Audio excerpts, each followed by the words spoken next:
Bioseguridad, ese es nuestro tema de hoy. ¿Quién me puede decir qué idea tiene de bioseguridad? ¿Qué son? A ver, la representante. Perlita, contame. ¿Qué es la bioseguridad? Hola, doctora. Aquí, pues la bioseguridad es básicamente las medidas de protección hacia las distintas enfermedades o bacterias que pueden afectar a la salud de las personas. Así Muy como bien. en estas ocasiones que estamos usando el alcohol gel, la mascarilla, guantes para protegernos. Así es. ¿Quién más le puede ayudar a la Perlita? Chávez Mijangos. Yo, doctora, entiendo más que todo que bioseguridad es empieza por uno mismo, es la seguridad que se da uno mismo a su salud y es la preocupación de uno por cuidarse, por mantenerse sano, por evitar infectarse en muchos aspectos. Perfecto. A ver, Belki. Belki Hernández. Buenos días, doctora. Yo siento que es igual que mis compañeros, que es algo que básicamente debe iniciar por uno mismo. Por ejemplo, como dicen esto de COVID, también puede ser por algo ambiental o algo que posiblemente tiene que ver con seguridad ante todo, por cualquier cosa, enfermedad o algún problema que tengamos. Así es, Belki. Y por último, veamos aquí quién haga. Pineda Cárcamo, Carla Melissa. ¿Qué es la bioseguridad? Yo siento que son como protocolos que uno sigue. Espérame, Melissa. Yo siento no se contesta porque es de sentir. ¿Me explico? Yo pienso Yo que son creo, como yo pienso. protocolos Así es, que uno protocolo. sigue para cuidarse de alguna enfermedad o algo en el medio ambiente. Muy bien. Todos toditos están en lo cierto, pero se les ha olvidado algo muy importante. Ajá. Y el cuidado para la otra persona, ¿qué? ¿Verdad? Es la manera de cómo nos cuidamos nosotros y las personas que entran en contacto con nosotros, inclusive nuestra familia, ¿verdad? Bueno, como objetivo de la clase tenemos, fíjense bien, que ustedes conozcan los principios básicos de bioseguridad y no solo que lo conozcan, niños, me lo van a estar aplicando, ¿sí? Tienen que identificar los criterios de bioseguridad para evitar los daños que causa la falta de prevención por parte del personal de los establecimientos de salud. Ustedes ya tienen que quitarse, ay, que soy el niño de mamá y papá, que en la casa nada, desde que entraron ustedes, ¿sí?, a estudiar medicina, vayan pensando como médicos, ¿sí? Entonces, ustedes ya váyanse considerando como personal de salud, ¿sí? Y también pretendemos, ¿verdad?, fomentar el uso de los equipos de protección personal en los establecimientos de salud principalmente, ¿verdad? Veamos la definición de la OMS. ¿Qué dice que es bioseguridad? Fíjense que la OMS define bioseguridad como un conjunto de normas y medidas, ¿verdad?, para proteger la salud del personal frente a riesgos biológicos, químicos y físicos a los que se está exponiendo en el desempeño de sus funciones y también, ojo, a los pacientes y al medio ambiente. Fíjense qué importante es la bioseguridad, sobre todo para nosotros, al personal de salud. Por ejemplo, póngale que llega una persona herida, ¿sí? Bueno, lo pasamos a suturarlo perfectamente, pero tengo que tener ciertas normas, ¿verdad? Para atender a ese paciente con heridas, normas mínimas. Por ejemplo, para no entrar en contacto con heridas, ¿qué vamos a hacer? Vamos a utilizar guantes, ¿sí? Tenemos que utilizar cabachón. Todo el santo día hemos andado con esta ropa, ¿sí? O andan con el uniforme, ¿sí? Entonces vienen ustedes y se utiliza un cabachón, ¿verdad? Entonces vienen, proceden, hacen su sutura, ajá. Y si se pinchan, ¿qué tenemos que hacer? Peor tantito, ajá. Y si el paciente tiene VIH-Sida, ¿qué van a hacer?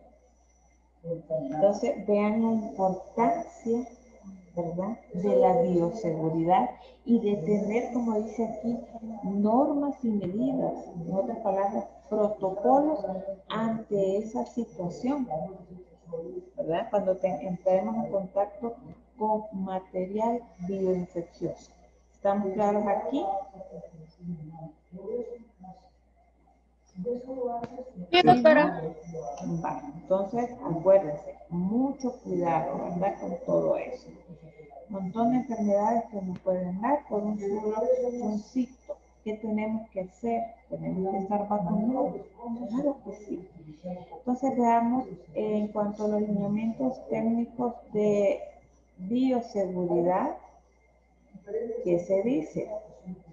Bueno, según el MINSA, dice que es un conjunto de comportamientos y normas preventivas que el personal de salud debe cumplir, destinadas a mantener el control de factores de riesgos laborales procedentes de agentes biológicos, químicos y físicos, logrando la prevención de impactos nocivos a la salud de los trabajadores, pacientes, familias, a los visitantes de los enfermos en los hospitales y también dentro de la comunidad.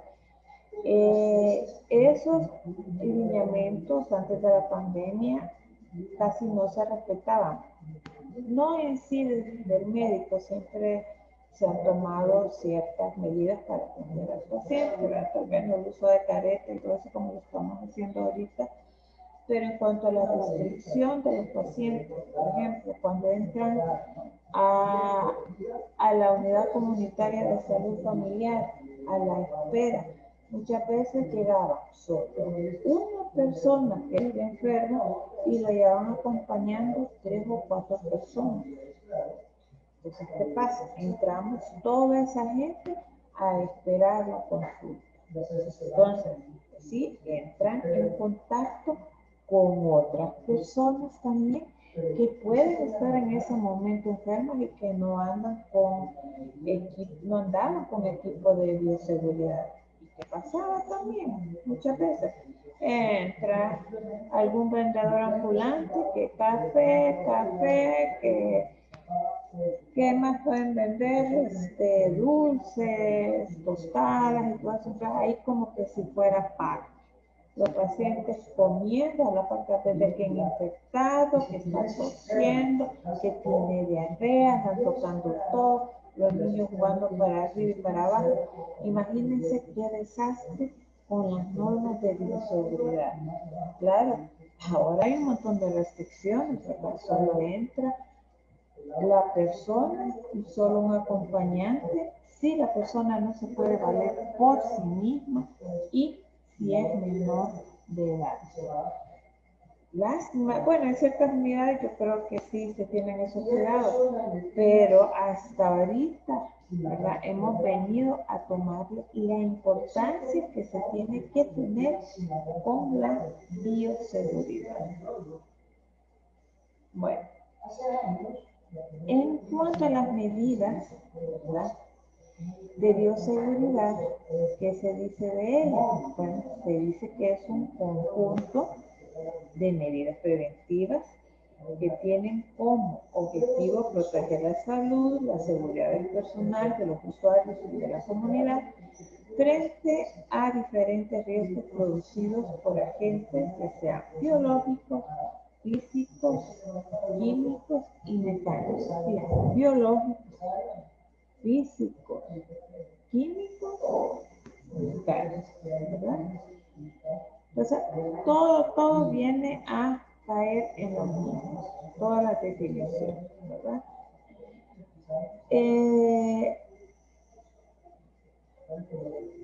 La bioseguridad como componente de garantía de calidad.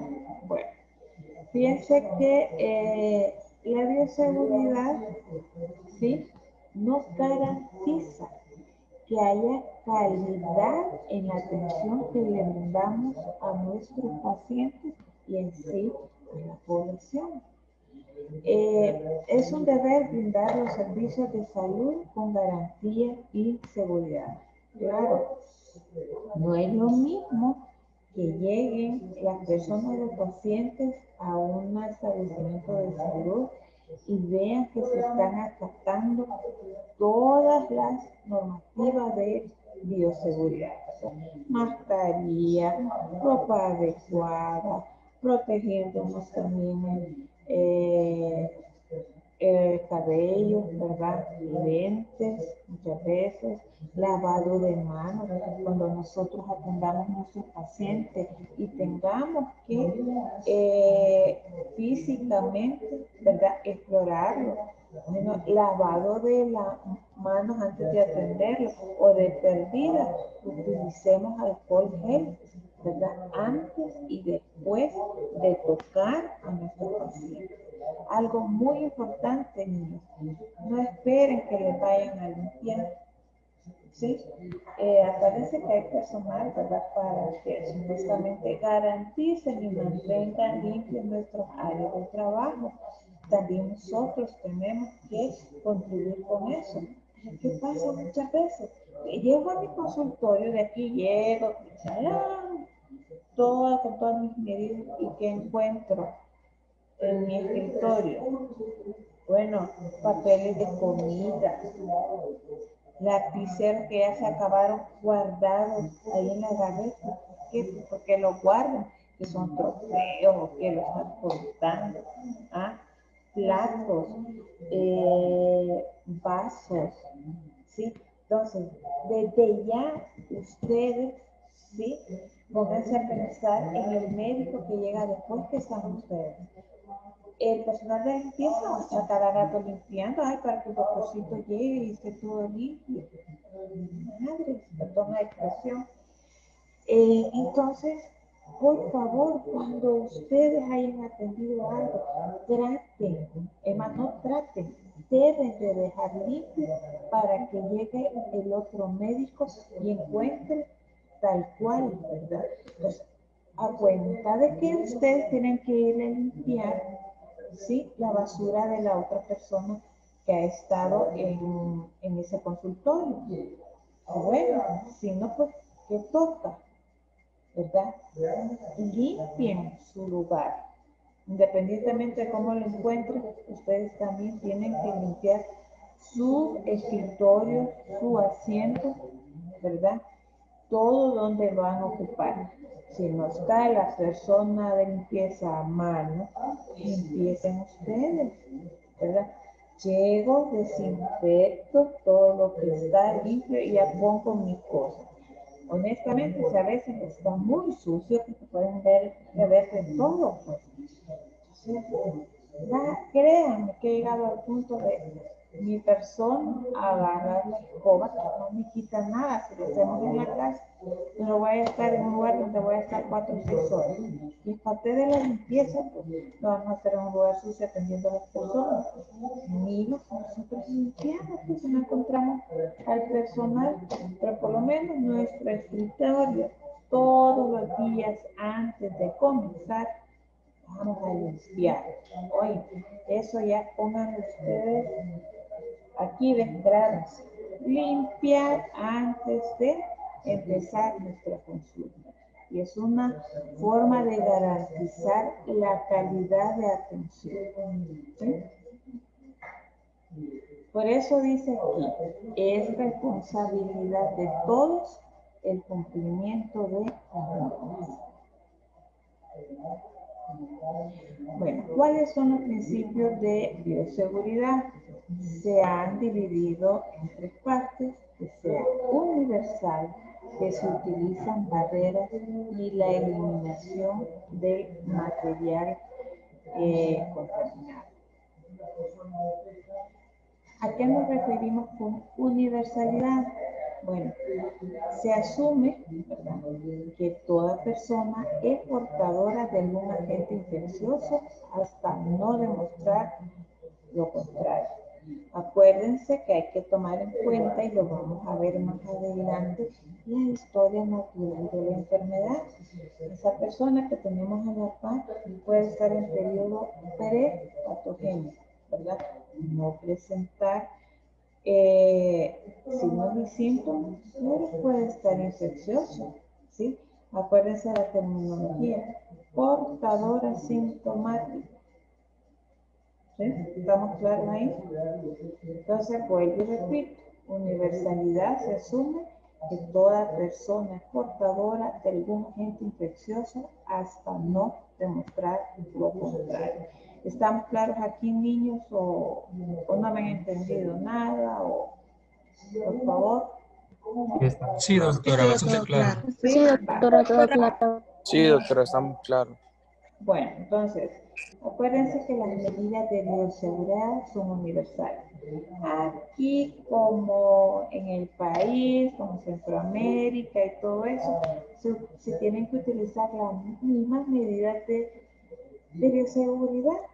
Bueno, a excepción de, por ejemplo, y vuelvo y repito, vamos a ver más adelante, depende también de la epidemiología, ¿sí?, de las enfermedades que nos están afectando, o las 10 primeras causas de enfermedades que afectan más a nuestra población. Así van a ser las medidas de bioseguridad, pero generalmente son universales, ¿verdad? O sea, se aplican en todo el mundo. También estamos hablando del uso de barreras protectoras, ¿sí? ¿Para qué es esto? Bueno, para evitar el contacto directo entre personas y objetos potencialmente contaminados o nocivos, y se deben utilizar ya sea barreras químicas, físicas o mecánicas. Barreras químicas, ya vemos ustedes, utilizamos que jabón, alcohol gel, física, guantes, mascarillas, todo eso, mecánicas, algún filtro, ¿verdad? Cuando van ustedes a un banco y todo eso, también ya ven ustedes que hay también uno que es de vinilo, físico, y también hay mecánico, muchas veces que ya no utilicemos, ya no entremos en contacto, ¿verdad?, con la otra persona. Ya han visto ustedes hasta la utilización de las tarjetas de crédito, ¿verdad?, que ya no es necesario entregarla a la persona cuando vamos a pagar, solo la ponemos cerca ahí del aparatito y ya sale el cobro. O cuando vamos a una farmacia, a otras instituciones, está la que ponen ahí para tomarse la fiebre, un solo el alcohol gel, ¿verdad? Entonces, todo eso son uso de barreras protectoras, ¿verdad? Bueno, doctores, si nos pinchamos un dedo y andamos con la barrera, bueno, ahí es otro cuento. Ya va a haber unas clases conforme vayan ustedes adelantando, ¿verdad?, de nivel, ¿sí? Vamos a ver cómo les expliqué el protocolo y todo eso. O sea, aquí ya tenemos que tener mucho cuidado nosotros cuando manipulemos, ¿verdad? Pero si aún así sucede el accidente, pues tenemos también protocolo, ¿verdad? Aunque todo para prevención. Va a decir que va a pasar con un pinchacito. Pues sí, si la persona, vuelvo y repito, tiene una enfermedad infecciosa, ¿verdad?, como el VIH, que es lo peor que nos puede pasar, también tenemos protocolos, y eso lo vamos a ver más adelante, cómo son esos protocolos, qué se hace, a quién llamar. Bueno, también Otro aspecto es la eliminación del material contaminado. Siempre van a haber en establecimientos de salud donde depositar nosotros el material. Fíjense bien, realmente nos ponen dos basureros. Un basurero con bolsa negra y otra con bolsa roja. ¿Cuál es la finalidad? Eliminar lo que es el material biocontagioso, por decirlo de alguna manera, y de la basura normal, ¿verdad? Porque también tenemos que pensar en la persona, ¿sí? El encargado del personal que anda con cuidado de no contaminarlos porque sufran accidentes, los que andan haciendo la limpieza, hombre, pensemos en ellos también, ¿sí? Por ejemplo, ¿dónde vamos a depositar una jeringa utilizada? La vamos a tirar en el cesto de la basura. Viene la persona que va a recoger todo eso, manipula independientemente de los guantes que hace, se pincha. ¿Fue culpa de él? No, fue culpa de ustedes y mía, ¿verdad? Por no utilizar correctamente o no saber cómo o lo saben, ¿verdad? Utilizar todas las medidas de bioseguridad en cuanto a la eliminación del material contaminado. Entonces se dice que es un conjunto de procedimientos a través de los cuales se procesan los materiales utilizados en la atención de los pacientes, toma de muestras, realización de los exámenes y la eliminación de las muestras biológicas sin riesgo para los operadores y la comunidad. Fíjense que también tenemos principios básicos que son determinantes para la bioseguridad en general. ¿Se acuerdan que les dije que teníamos que tomar en cuenta la cadena de transmisión de la enfermedad, ¿verdad? ¿En qué momento está la persona enferma? En esos momentos, como les digo, puede estar asintomático. Acuérdense que la cadena es no más que una secuencia, ¿verdad? Una secuencia para que se produzca la enfermedad. También tenemos que tomar en cuenta la epidemiología, que no es más que la distribución y frecuencia de las enfermedades. En este país, ¿cuál es la epidemiología? ¿Cuáles son las principales causas de morbilidad o de muerte en el país? ¿Cuáles son los mecanismos de transmisión? ¿Se transmite más por vías respiratorias, por piel? ¿Es vía de transmisión oral? Entonces, en base a eso, vamos a tomar en cuenta los principios básicos que tenemos que tener al momento de la consulta. Ustedes en su casa, con su familia, con sus amigos, sobre todo si están con sus abuelitos, ¿verdad? O nosotros atendiendo personas de la tercera edad. Entonces, pues, yo repito, tenemos que tomar en cuenta la cadena de transmisión, la epidemiología.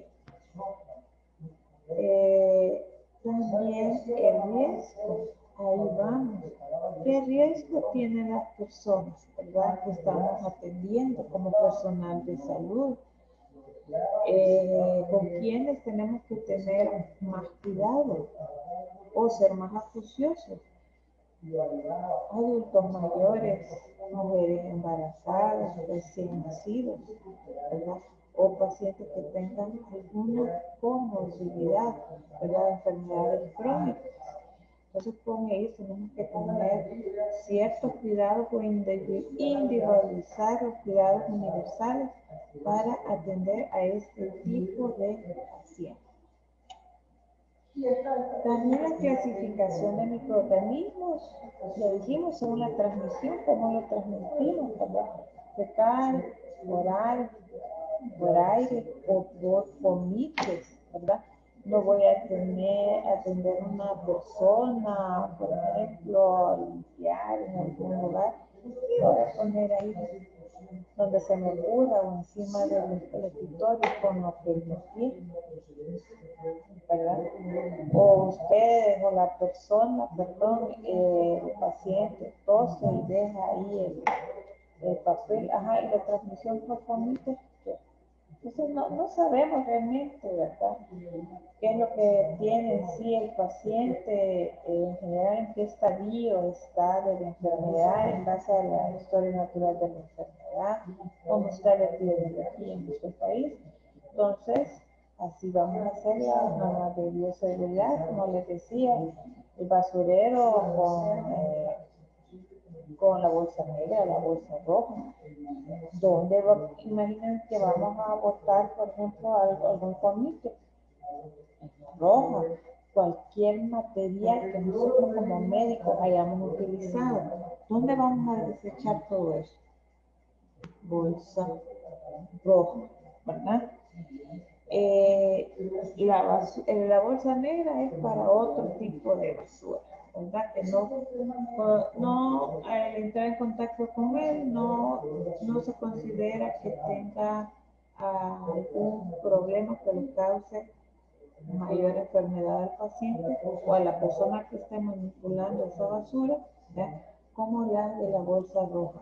Desde el momento que la persona llega de limpieza, ustedes mismos, cada uno de la bolsa roja, tenemos que saber que ahí hay material bioinfeccioso, ¿sí? Y tener mucho cuidado. Una pregunta, doctora. Ajá, Pedro. Digamos, en el caso de uso doméstico de alguna vacuna a una persona que padezca de SIDA, por ejemplo, o algo. Y en el caso que yo no tenga bolsa roja, ¿qué podría hacer? Bueno, para comenzar no tienen que vacunar en la casa, ¿a cuenta de qué? ¿Me explico?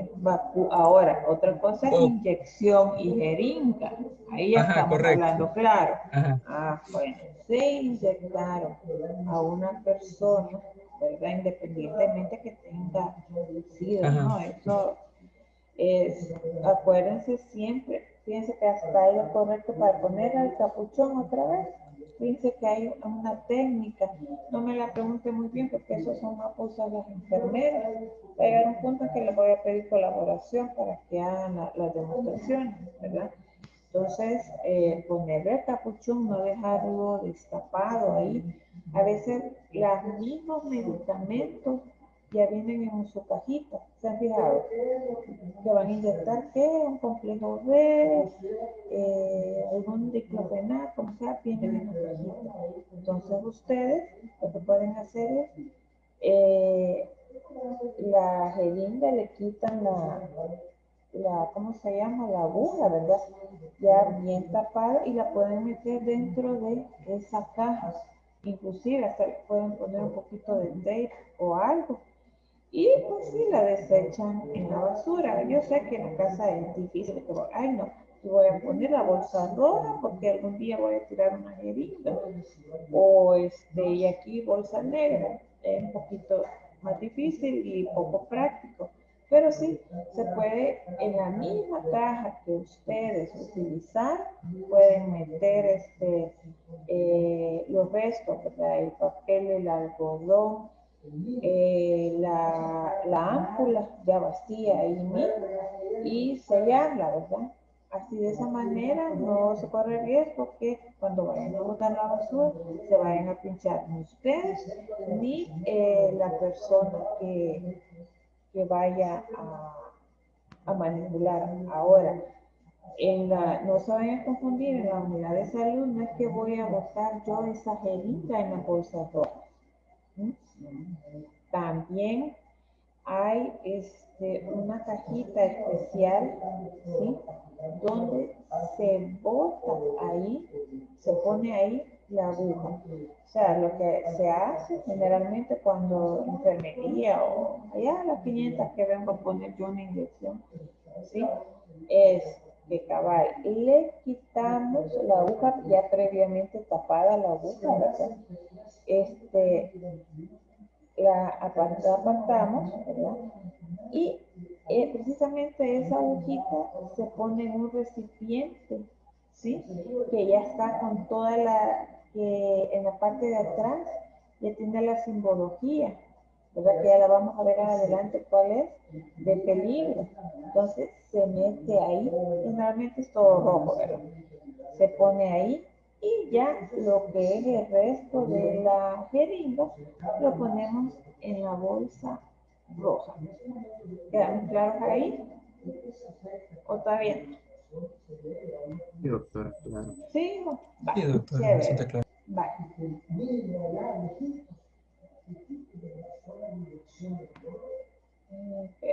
Entonces hablamos de los principios básicos, la cadena de transmisión, la epidemiología, el riesgo, la clasificación de los microorganismos, ¿sí? El riesgo de transmisión, según el ambiente hospitalario, también está clasificada, fíjense, y tienen que tener muy en cuenta ustedes cuando ya vayan a sus prácticas hospitalarias. Tenemos la zona crítica o de alto riesgo. Ahí es donde se realizan los procedimientos invasivos, ¿verdad? Por ejemplo, en la sala de partos, ¿verdad? Ahí se clasifica como una área crítica o de alto riesgo, ¿verdad? La sala de operaciones o quirófanos, ¿verdad?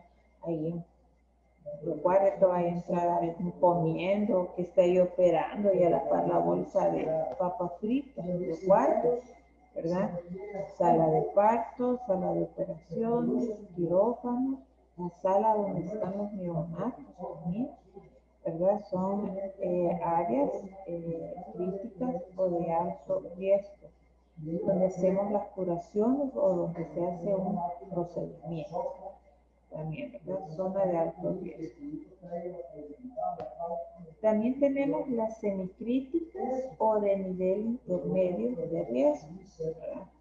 Ya aquí ya podemos poner las salas de espera en general, ¿verdad? Donde están esperando a la gente para que se les tomen los signos vitales, que le sacan el cuadro, todo de ser atendido ya por el médico, ¿verdad?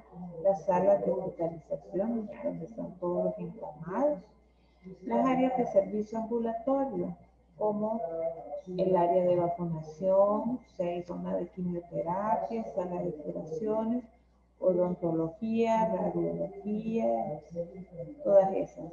Y también los consultorios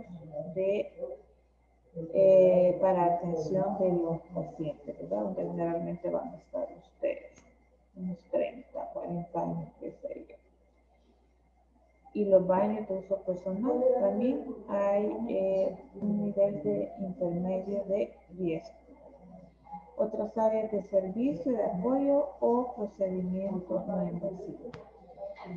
Y también tenemos las áreas no críticas o las generales, que pueden ser lugares donde se hace la entrevista al paciente, si es que hay, lo que hay el área donde está el servicio social y el paciente, se la entrevista, que está así, que se le va a ayudar en algo, que sé. Los pasillos y los corredores, la estación de enfermería también, o sea, en estas áreas no quiere decir que no vamos a tener normas de bioseguridad, pero ahí lo más importante es, más que todo, manos, ¿verdad? Y mantener la higiene general del lugar, limpiar constantemente. Las oficinas administrativas y el archivo, ¿verdad? El lugar donde tienen todos los expedientes, los cuadros clínicos y todo eso. En otras palabras, veamos, acordémonos, los principios básicos son el ambiente hospitalario, que inclusive se llama hospitalario, pero también es aplicable al primer nivel de atención, ¿verdad? En ciertas cosas. Las críticas o de alto riesgo, que estas sí, sí se puede aplicar, porque hay unas unidades que sí tenemos sala de partos y área de curaciones o procedimientos que la tenemos en todo. Las semicríticas o riesgo moderado, ¿cuáles serían, jóvenes? Sala de espera, sala hospitalaria, Así áreas de es. servicios ambulatorios, consultorio de pacientes. Muy bien. No, consultorio no, pero ¿cómo no? Espérame. Sala de espera, sala de hospitalización, consultorio, baños, ¿verdad? Y el otro, el básico, que no Estación de enfermería. Muy bien. Ambiente de Pasillos, entrevista. Entrevistas. Y oficina. Oficinas administrativas, archivos clínicos, ¿verdad? Bueno, ¿quedó claro aquí? Sí, doctora. Sí, doctora. Sí, doctora. Entonces, Sí, doctora. si queda todo claro, vamos a pasar a lo que son los niveles de bioseguridad. Bueno, tenemos el nivel 1.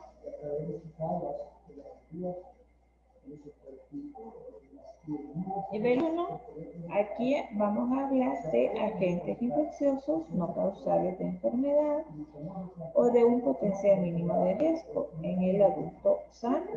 No se requieren barreras de contención y se basa en las prácticas de bioseguridad estándar, ¿verdad? Limpieza del lugar, higiene de manos, higiene personal. Buena higiene personal.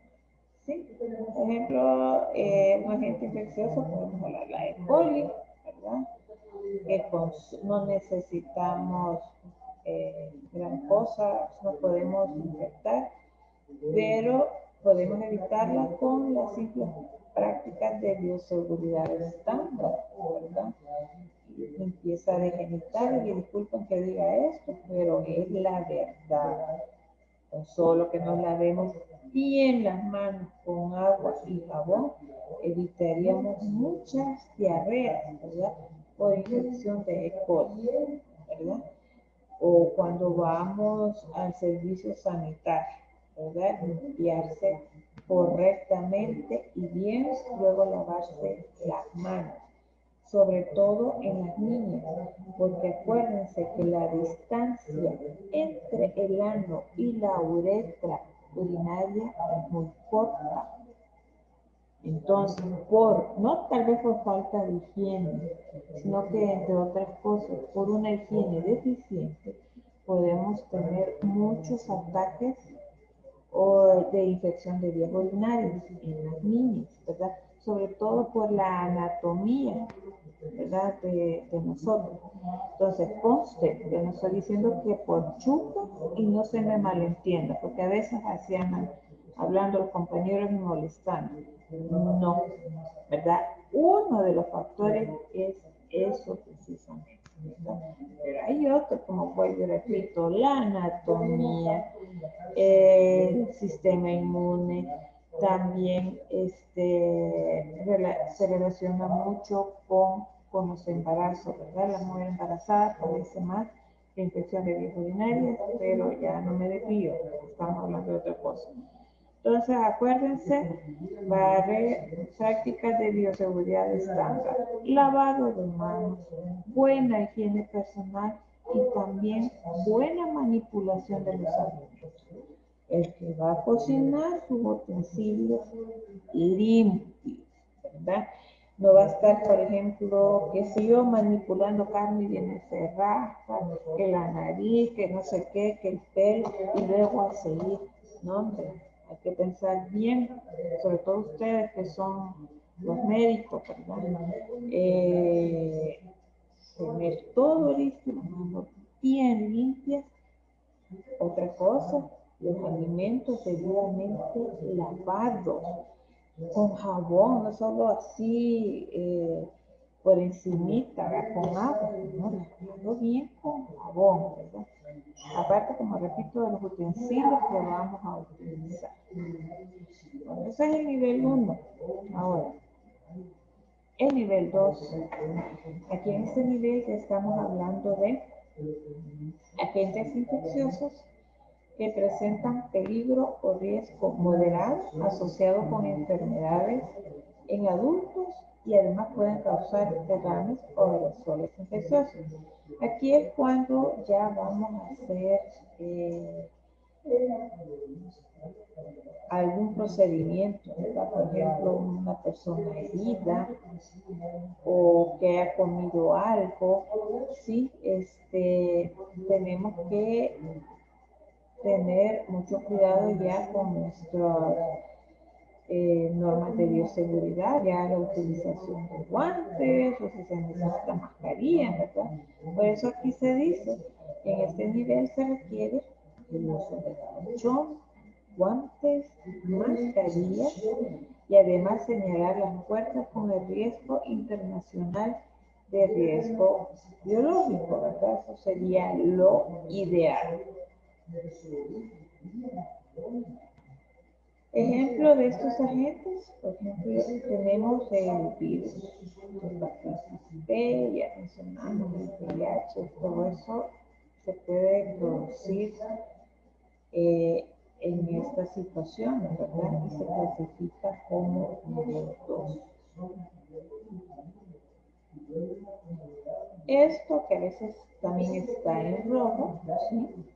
Es lo que dice aquí, ¿verdad?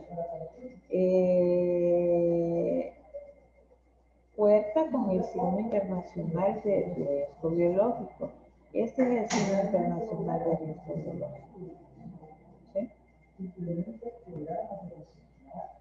El nivel 3, aquí nos referimos a los agentes infecciosos causales de enfermedades graves o letales de transmisión por aerosoles, ¿verdad? Aquí, además de las medidas utilizadas en el nivel 2 que vimos anteriormente, se deben tener en cuenta las áreas que deben estar separadas del tráfico habitual del edificio. Por ejemplo, los pacientes con tuberculosis, que ahora no es tanto así, ¿verdad? Por el tratamiento que se da ahorita, ¿verdad? De los pilares o ¿cómo se llama?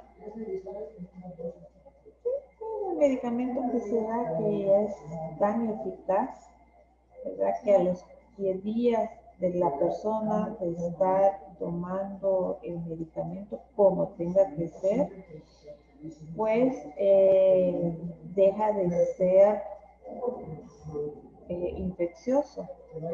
Pero eso estamos hablando de primer nivel o en el medio ambiente. Pero hay lugares, ¿sí?, que se tienen pacientes ingresados porque están clasificados como tuberculosis multidrogo resistente. ¿Qué quiere decir? El paciente, ¿sí?, ya se le ha dado todos los medicamentos de primera línea, que se llama así, ¿verdad? De tuberculosis y no se ha podido eliminar el micobacterium tuberculosis. Entonces, ¿qué hacemos? Bueno, ya se utiliza la categoría 2, categoría 3, ¿verdad? Pero ya para aplicar la categoría 3, ya se tiene que aislar prácticamente al paciente, ponerlo en una área específica. ¿Por qué?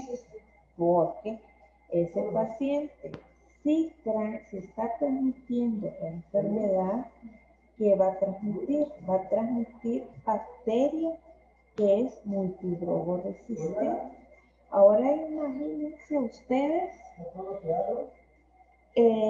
pacientes, que haya muchos pacientes infectados por MDR, que sean multidrogo resistentes, ¿verdad?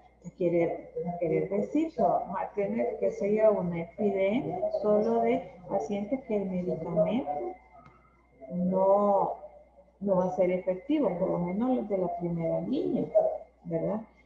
Y aislados, ¿sí?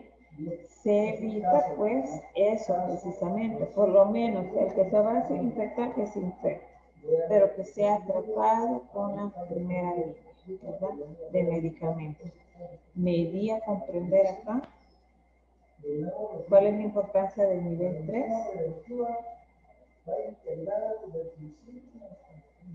Doctora, Ajá. yo no le comprendí porque como que se trabó el internet cuando usted estaba hablando al inicio. Ay, menos mal, que no fui yo. Ajá. ¿Qué no me entendiste? O sea, antes de que empezó a hablar del uso de los 3 niveles. Ay, hijo, pero... No. O sea, Es siempre en que... el nivel 3. Siempre en el Pues nivel sí. 3. Pero antes de que empezó a hablar de que primero se usa las medidas de nivel 1, luego las de nivel 2 y se implementa como el aislamiento. Va, nivel 2, ya sabemos cuáles. Uno son las medidas generales, ¿verdad? De bioseguridad. Nivel 2, y aquí ya utilizamos gabachón, guantes, mascarillas, ¿verdad? Por el riesgo biológico. El nivel 3, ¿sí? Ya aquí vamos a utilizar siempre las medidas del nivel 2 y ya se va a tener áreas específicas, ¿sí? Para este tipo de paciente que se necesita nivel de bioseguridad 3 y pusimos ¿cómo se llama? De ejemplo, un paciente con tuberculosis multidrogo resistente, no un paciente tuberculosis pulmonar, porque ese con el medicamento de primera línea, los 10 días se vuelve no infeccioso y puede andar tranquilamente, pero multidrogo resistente no, ¿sí? Entonces, esa persona sí se tiene que aislar, ¿verdad? Más que todo para cortar la cadena de transmisión a otras posibles personas, ¿verdad? Que se puedan infectar. Por eso dice aquí, debe estar separado del tráfico habitual del edificio, ¿verdad? También las áreas de iras. Siempre ha habido áreas de iras en primer nivel, segundo nivel, y creo que ahorita está tercer nivel, no estoy segura. Estoy hablando de niveles de atención, ¿sí? Pero con este problema que tenemos ahorita, ¿sí? Se nos estaba olvidando prácticamente. Entonces, ¿qué se hace? Ahora sí tenemos una área, como ustedes ya creo que han podido constatar, ¿verdad? Áreas donde solo se atienden infecciones respiratorias, ¿verdad? Entonces, y no van a estar en contacto con los otros pacientes que llegan, qué sé yo, por una cefalea, una diarrea, ¿sí? Entonces, imagínense, si no hubiera área de iras, el nivel de contaminación con los otros pacientes, o independientemente que atendíamos un paciente con una gripe común y se sienta a estar esperando en la sala de espera, ¿verdad? No tiene mascarilla ni nada, tose. ¿Qué pasa? Que los pacientes alrededor, ya sea una mujer embarazada, un abuelo, qué sé yo, y van a salir, aparte de su enfermedad, y van a salir con gripe, ¿verdad? Entonces, esa es la importancia mejor de las iras, ¿verdad? Todo aparte. También Doctora, pero verdad es que ahora es por descentralización, porque antes no existía eso, ¿verdad? Acabo de decir que sí existe, siempre ha existido, Oscar Dueñas. Lo único que no se había tomado de la gran importancia como tiene ahorita, ¿sí? Y generalmente se habilitaba y se ponían así de, no, hay que separarlo. Cuando teníamos alguna epidemia de influenza, de ira, de mucha gripe, por decirlo de alguna manera o algo. Entonces sí, definitivamente se aperturaba el área de iras y ahí se estaba viendo. Ya posteriormente ya disminuía el nivel o se controlaba, ya se revolvía todo otra vez, ¿verdad? Y ahora se está viendo que no, y de hecho se está haciendo más formal el área de las IRA, ¿verdad? Porque antes solo un consultorito por allá, un poquito apartado ya, y esa era la gran cosa de IRA. Hoy no, tienen otra entrada, ¿verdad? Para atender a los pacientes, o sea, en el PH, viene por gripe, sí va, al otro lado, viene por su control de hipertensión, vaya, a este lado, entonces se van separando. ¿Estamos claros acá? Sí, doctora. Bueno, ya en nivel 4, vaya, en nivel 4 ya estamos hablando de agentes peligrosos con alto riesgo de enfermedad letal, individual y comunitaria, transmitible por aire o por las vías que ya conocemos, ¿verdad? El acceso a esta área está restringida, nadie puede entrar, ¿verdad? Solo el personal médico. El personal debe estar capacitado para las medidas de bioseguridad. Se requiere el equipo completo de protección personal desde la cabeza hasta los pies. Tiene que haber un cambio completo de ropa y calzado y debe tratarse previamente a su eliminación el agua residual generada por las duchas, servicios sanitarios, lavamanos y los desechos. ¿Qué tipo de hospital creen que es el nivel 4?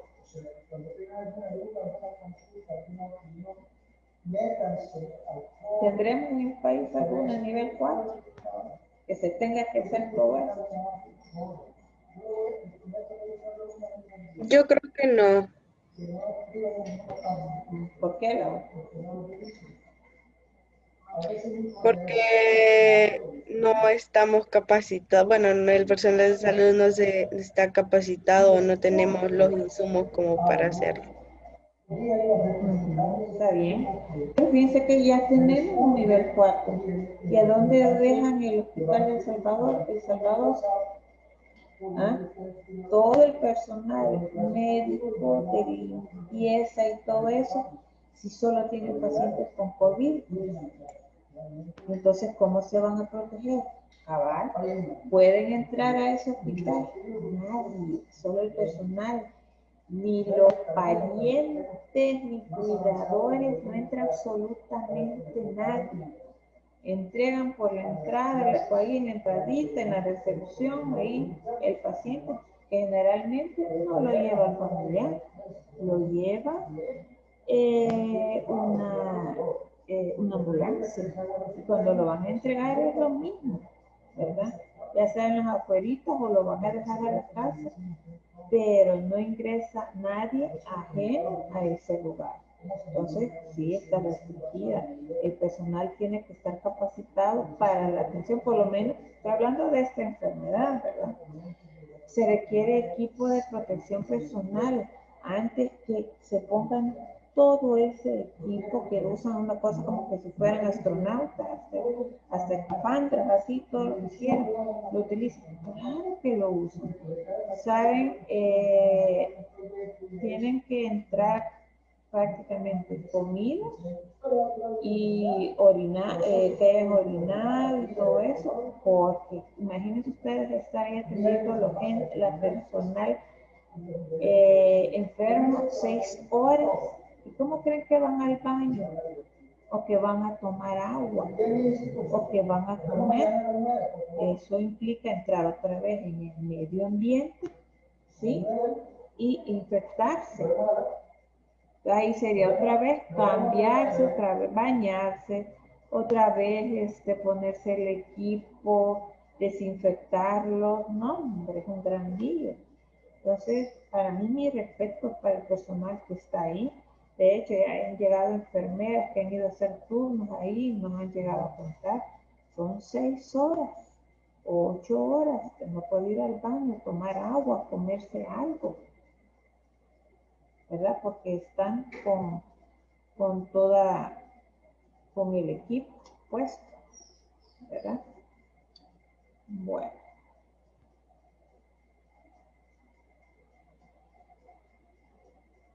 mi ejemplo, ¿verdad? De nivel 4.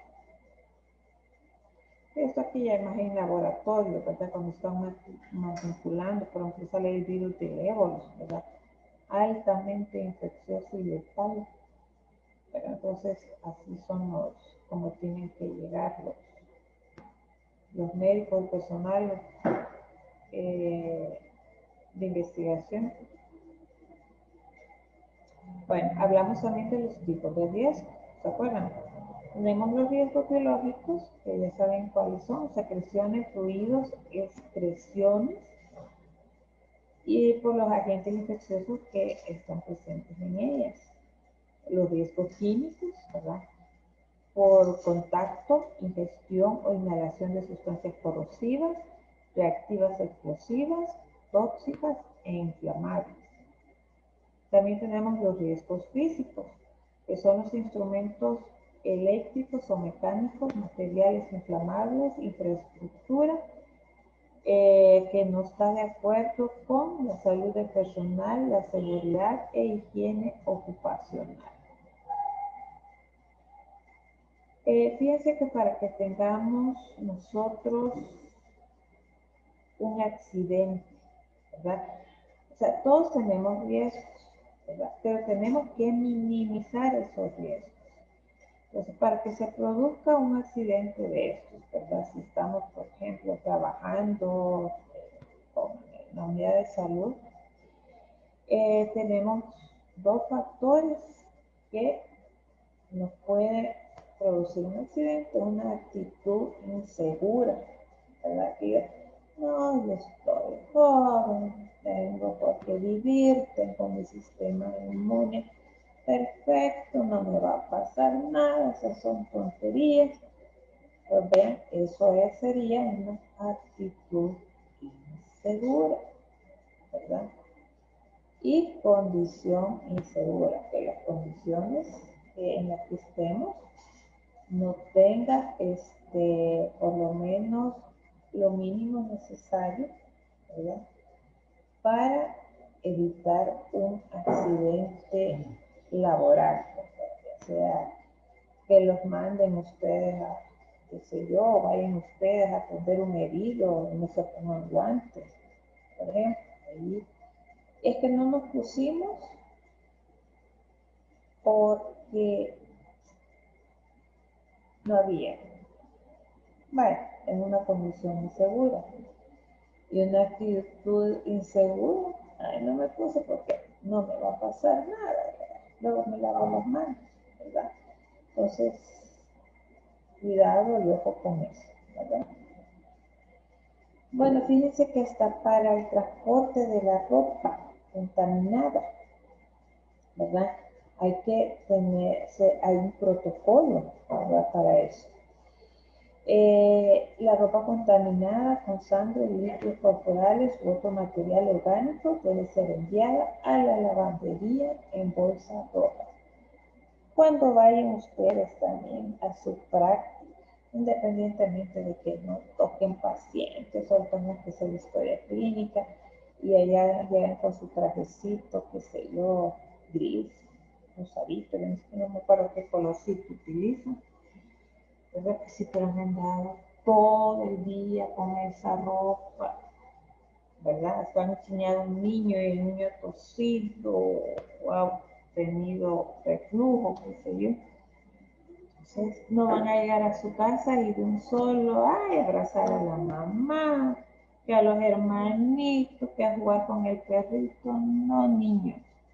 Lo primero que tienen que hacer es quitarse la ropa, poner la parte, la que es de uso diario y la de ustedes, sus uniformes de trabajo, y bañarse. Se ponen ropa limpia y ya vayan a abrazar a su mamá, a su papá, al chucho, al novio, a quien quiera, ¿verdad?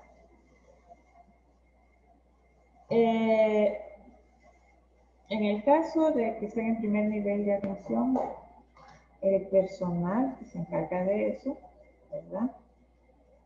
Como les dije, el material contaminado con fluidos corporales, guantes, gasas, es depositado en bolsitas rojas, ¿verdad? Vean ustedes cómo se supone que debería de, la forma correcta, ¿verdad? Aunque en primer nivel de atención sí se utilizan guantes, botas, mascarilla, gabachón para la manipulación de los desechos.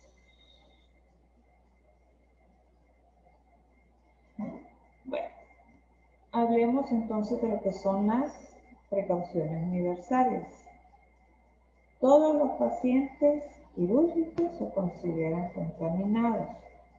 Todo el personal se debe utilizar guantes cuando manipula sangre, fluidos corporales, material quirúrgico contaminado.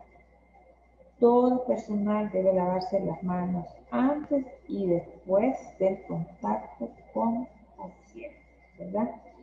Y todo empleado de sala debe ser vacunado contra la hepatitis B.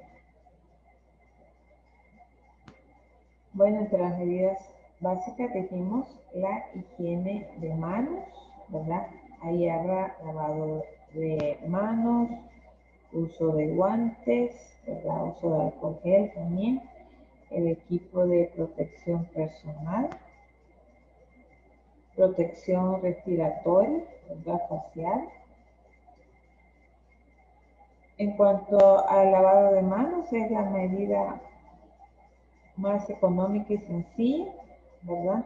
Para prevenir infecciones, ¿verdad? Intrahospitalarias o dentro del sistema de salud.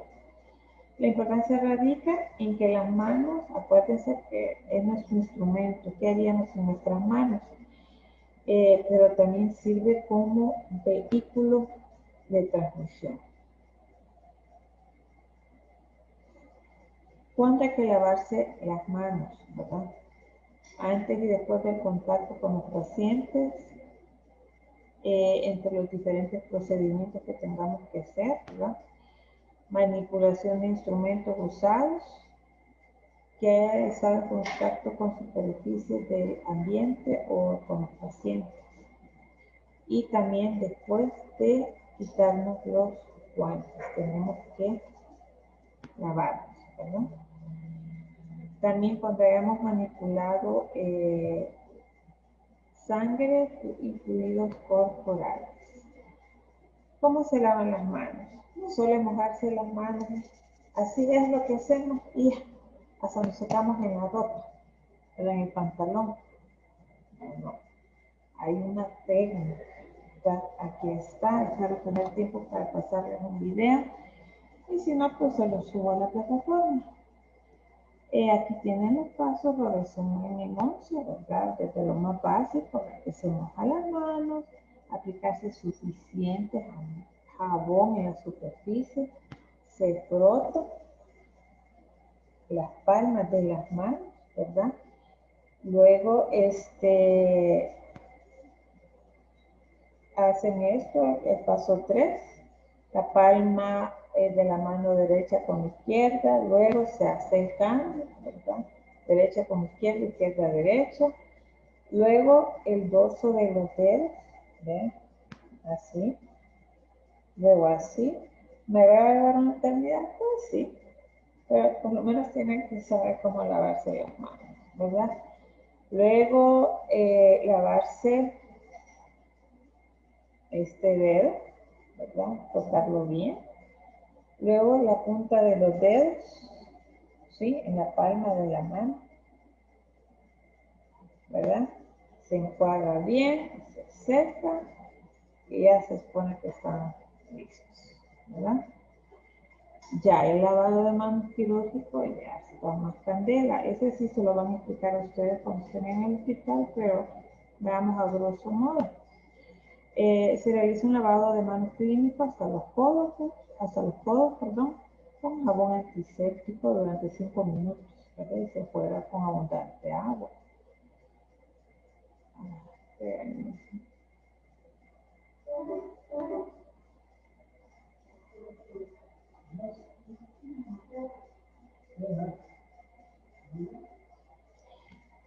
Luego se vuelven a lavar las manos pero se enjabona y con un cepillo se van a frotar en forma circular. Ahí son 10 minutos, ¿verdad? Luego se secan las manos y los codos con gas estéril o toalla por medio de 2 palmadas por lado, ¿verdad? Solo así.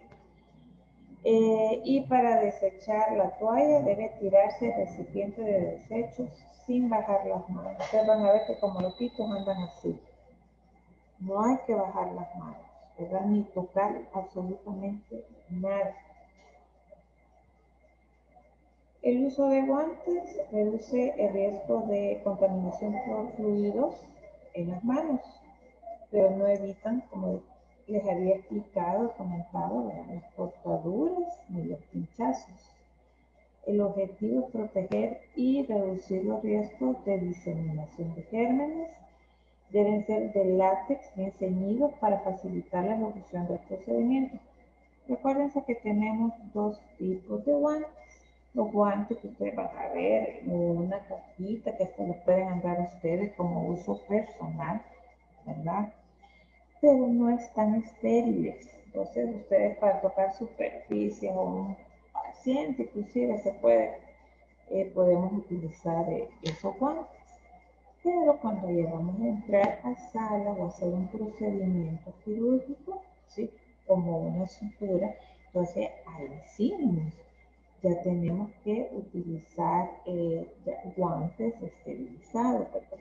Y ya vienen con el número que de acuerdo a su mano, que 5, 6,5, 7, 7,5, y tiene que quedar bien ceñida la mano, porque nos estorba, sino al momento de hacer una sutura. Pongan que me pongo un guante todo flojo, me pongo a suturar, hasta puedo coserme o romper el guante, ¿verdad? Porque me queda muy grande.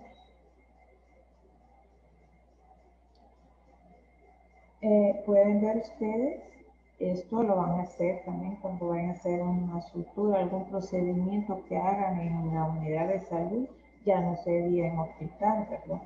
La manera como vienen envueltos, o sea, en su paquete, cómo se separa, se retira, vean ustedes. Vienen doblados de esta manera, ¿sí? Entonces ustedes lo agarran en medio, primero con la mano izquierda y meten la derecha, ¿verdad? Entonces lo venimos jalando, ¿verdad? Luego se hace el mismo procedimiento con la otra mano, ¿verdad? Y luego ya solo se pone aquí y se termina de estirar el guante. Para retirar, lo mismo, se agarra de acá, no se van a estar, bueno, que hay unos que se lo arrojan un poquito, pero no es necesario, se puede romper, ¿verdad? Y entrar en contacto con los fluidos. De acá, ¿verdad? Lo levantan y se lo jalan. Y igual el otro guante. En cuanto al uso de mascarilla, acuérdense que durante los procedimientos tienen que usarlo, ¿verdad? Porque les va a proteger de salpicaduras. El objetivo también protege las mucosas nasales, orales, de la sangre, fluidos corporales. Además impiden el contacto con o contaminarnos con gotitas de saliva, ¿verdad? O que nosotros contaminemos al paciente. Ahí hablando encima de el pelo que no vemos. Estar ahí viendo al paciente y hablando encima de la herida, ¿no? Estamos contaminados, ¿verdad? También protección ocular. Por lo menos los que usamos lentes tenemos cierta protección, pero los que no, háganse de su par de lentes de protección ocular. Ay, no lo dan en el hospital, cómprenlos ustedes, donde un peso valen y los vamos a proteger muchísimo.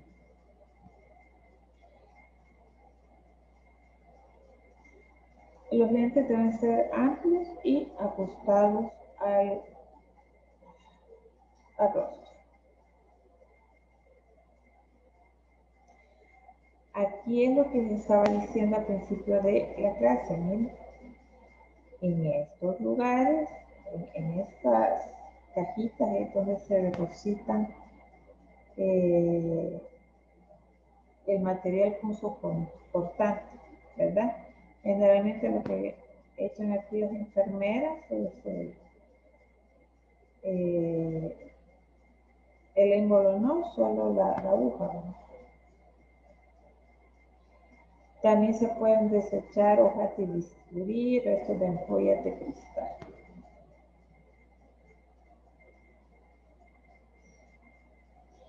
Los depósitos de material deben llenarse hasta el 80%, o sea, no tienen que ir topadas, ¿verdad?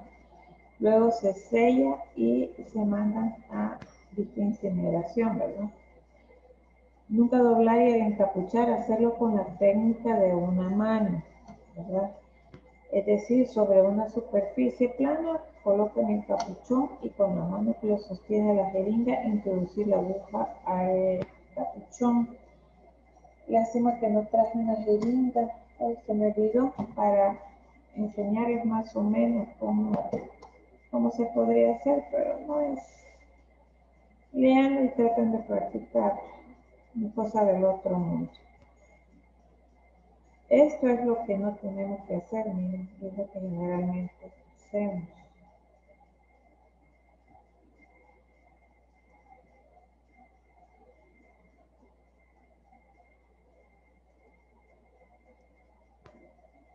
Y así como les estaba explicando, se pone el capuchón acá y empujan la aguja que está todo cubierto, entonces ya las dos manos, sí, lo cierran. ¿Qué podemos ver en esta sala de operaciones? El mal uso de la mascarilla. Dice para qué lo tiene, pues, ¿verdad? Y este doctor también que le pueden ver, aparte también que tiene mala mascarilla.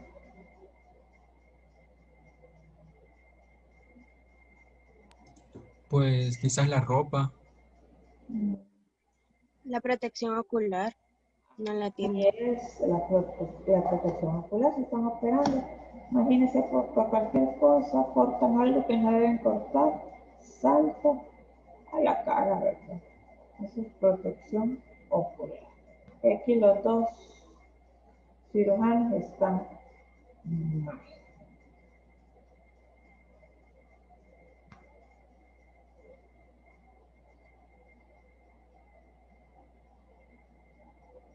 Bueno, preguntas, criaturas, comentarios hasta acá.